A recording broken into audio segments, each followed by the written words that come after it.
What's up, guys? This is YGO Silence coming at you with another deck profile. Now today I'm going to be showing you a deck that I've really come to enjoy over the past few days, and that's my Relinquished Fusion deck that came out with the new Duelist pack. Really cool, a lot of fun, very interesting on how it plays. But anyway, that being said, let's get right into the video.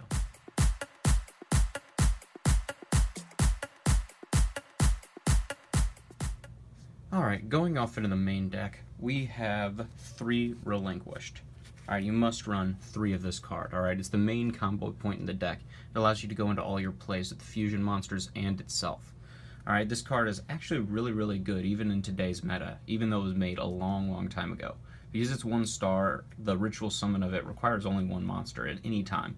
Alright, it allows you to do a lot of different things. Next, 3 Millenniumized Illusionist. This is part of the new support that came out.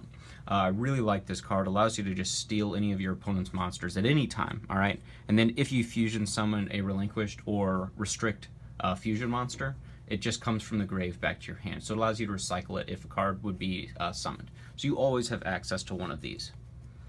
And then next, 1 Illusionist Faceless Magician. This card is good at 1, alright? If you have it in hand, and Relinquished or a Restrict monster is destroyed, it special summons it, same with the Graveyard, and then if it's destroyed you could special summon one from Grave. So it's nice, it allows you to recur your Relinquished and your Restrict monsters, but any more than 1 and it bricks. Alright. Next, this is a going second deck, so you do want to run some hand traps. I choose 3 Ghost Ogre and 3 Ghost Reaper. These are my choices. You can run Ash, you can run Effect Veiler. I even have Effect Veiler in the side. It just depends what you feel is the best hand traps to combat the meta. I would only run 6 though. Ghost Reaper, however, is something I would say is required for this deck because you do not use your extra deck a whole lot. So pretty much the entirety of your extra deck is Ghost Reaper targets. So this card is very powerful, allowing you to just kill your opponent's main boss monster or just shut their deck down completely. So very powerful. Alright, next we run a Kaiju engine. Alright, so I run 1 Thunder King, 1 Dogoran, 1 Godarla, and 1 Gimme-Seal. You know, you can run any 4 Kaijus, just pick different names. Kaijus are incredible in this deck because the Restrict monsters and Relinquished want big attack point monsters, which the Kaijus are. And they want them to not have any effects that would stop them from being stolen, which the Kaijus don't have.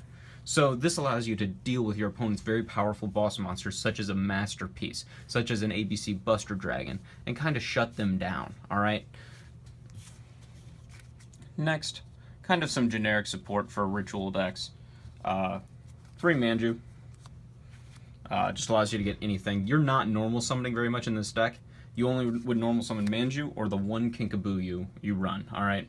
Kinkabuyu is just really good. It allows you to get just a level 1 monster from your graveyard when it's normal summoned. It comes back to the hand at the end because it's a spirit monster, and then the level 1 that you summoned is banished. So it does suck that it's banished and you can't bring it back over and over again, but it's kind of a recursion card in case you need a monster reborn and you just need to get some damage on board or deal with an opponent's monster, which it is great for that. Alright, that's our monsters. Let's go to the spells. Alright guys, starting off with the spells, you must run 3 of the new Relinquished Fusion. This card is busted. It is so good. Allowing you to banish materials from your hand, field, or graveyard is incredible. It allows you to go into your Relinquished plays turn 1, maybe kind of just steal a monster, and then next turn go into your Thousand Eyes or your Millenniumized Restrict. Alright, very good in that case. Alright, it also allows you to take hand traps you use during your opponent's turn and then use them as the effect monster to summon Millenniumize. Alright, and then also you could banish this and then just equip an opponent's monster as if it was equipped by the monster's effect. Meaning, Millenniumize is live without your opponent using a monster effect, and its effect is still active, so your opponent can't counter with any monster effects. Very strong. Then 3 Instant Fusion. You can run into Thousand Eyes or your Millenniumize. Great card. Allows you to kind of just steal your opponent's always live. Next, this is a ritual deck, so you do run 3 of the ritual spell, Black Illusion. I've seen some builds where they don't even run this and they're not trying to summon Relinquished. It's kind of a Millenniumized turbo deck.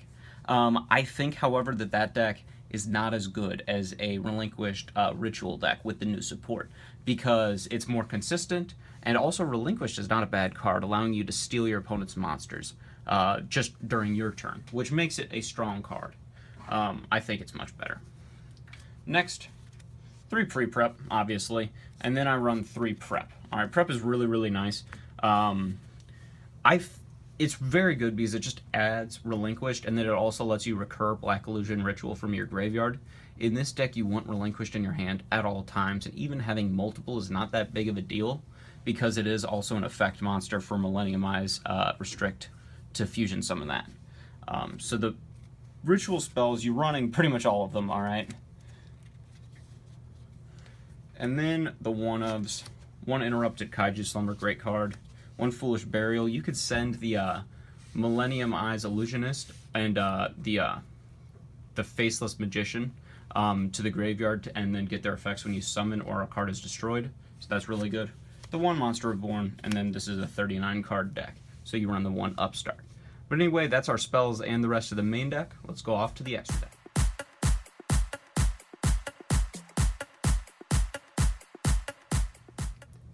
Alright guys, going off into the extra deck, I'm going to have to ask you to bear with me on this. There are quite a few proxies in my extra deck right now, because there's a lot of options you could choose for the extra deck depending on what you feel the meta is composed of right now, what you feel you're going to run into at your locals or at the regional level.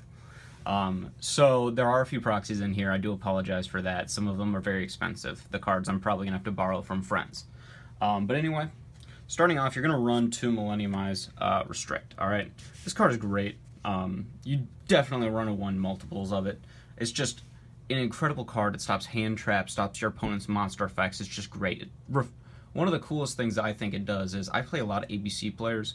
It does not let ABC tag out. It would just stop it, negate the act, or equip it, and then negate ABC Buster Dragon's effects. So that's really, really cool to me. 1000 Eyes Restrict. It is a target, I guess, for instant fusion, allowing you to steal on your turn. So it's a nice option. Alright, but then the rest, the other 12 cards are all Ghost Reaper targets. So this is why I said, you know, you have so many options for Ghost Reaper. It's such a power card in the deck. And if you pull it off against a deck like, you know, Spiral or Pen Magicians or ABCs, I mean, they lose. They can't do anything at that point. But anyway, let's get right into it. Alright. 1 Lyrilusk Independent Nightingale. This would be Electromite if I had one. Alright, so this is just to stop me from getting FTK'd. Alright. 1 Buster Dragon. Alright, 1 Makaba. Obviously, don't have Makaba. 1 Seraphonite. Sorry, I bumped the camera there. 1 Minerva. 1 Baguska. 1 Dante. 1 Toad. 1 Omega. 1 Clearwing. This is just so that Ghost Reaper is not dead during the Trickstar matchup, which you will see every once in a while. So I would recommend this. Alright, and then 1 Double Helix, and then 1 of the Gem Knight Link monsters. Somehow I don't have that card, actually, even though it's like 2 cents.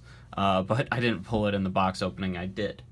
But this is kind of the extra deck I run with. You know, you definitely want the Gem Knight to stop from FTKs. This you don't really need if you have Electromite, because that stops the FTK anyway. And I actually do like Lyrilusk in the deck, in the extra deck, because sometimes it's cool to get them to commit to a board of Starving Venom Fusion Dragon plus Electromite, and then stopping them at Lyrilusk, so that then they've kind of committed to the board, they don't have negates, and then you could work them over from there. So it's really, really good. And then the other cards like Minerva, Dante, Seraphonite, this is for the, you know, the 60 card mystery box. Minerva and Dante just stops their respective decks. Same with Double Helix and Toad. You know, all those cards, just it kills, you know, any deck you hit with Ghost Reaper. So it's very, very good. But anyway, that is our extra deck. Let's go off to the side.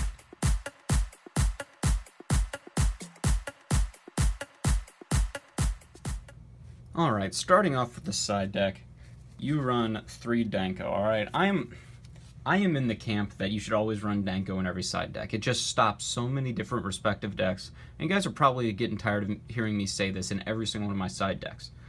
Run Danko, please. Alright, I get so tired of when people are playing a Paleo player and they go, oh man, I should really put Danko in my side deck. No shit. Alright, put Danko in your side deck. Next, 2 Effect Veiler, 1 Contact C. Contact C has really, kind of showed itself as being a pretty solid card in certain matchups. I really like it.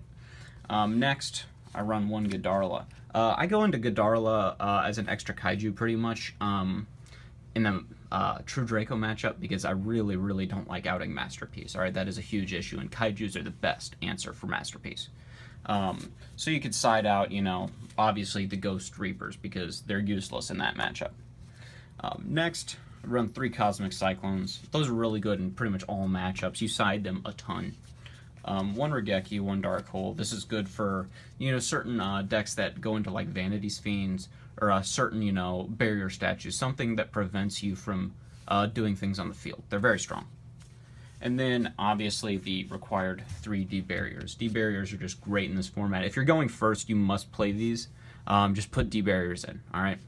But anyway, that is my side deck. Let's go off to closing comments.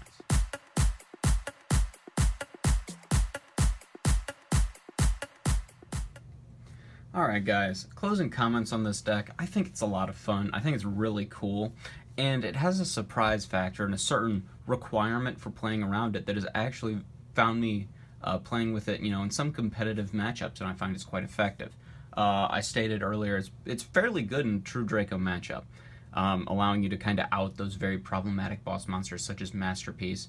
I played a Cleafort player the other day, and it obviously outs towers wonderfully. It's just an excellent deck for dealing with a variety of different cards. I think Millenniumize Restrict is going to be a extra deck staple for a long time coming, especially with the FTK Pendulum Magician decks that run Instant Fusion out right now. I think the deck just has so many different weapons when dealing with monsters and other problematic areas. And then also, I find, people don't set up boards. It's very easy to crack or just prevent boards from being set up on you with the strong hand trap lineup you run. Those 6, it's not, 14 like it was last format, but those 6, you see one every other hand or something, and if you drop it right, your opponent's not doing anything to you, and I find that's very strong. And then the Kaijus obviously allowing you to just out whatever you want. Very strong. So I think the deck has a lot of weapons. Obviously has weaknesses such as the back row kind of being an annoyance. Certain issues with the D-Barriers running around. D-Barrier is pretty strong against this deck if they know what you're calling, either Ritual or Fusion. So from that perspective, it has its strengths, has its weaknesses. But I think it's an excellent deck. I think it could see some, and I'm saying some quotation marks, competitive play at the regional level. Don't expect to see this at a YCS. But yours truly is probably going to be bringing this to my regional this weekend, kind of just screw around, maybe play some side events, have a good time. But that being said, I hope you guys enjoyed this video. Please feel free to like and subscribe. If you saw anything in this deck profile you would change or any recommendations you have for it, let me know in the comments below. Alright, I'll see you next time.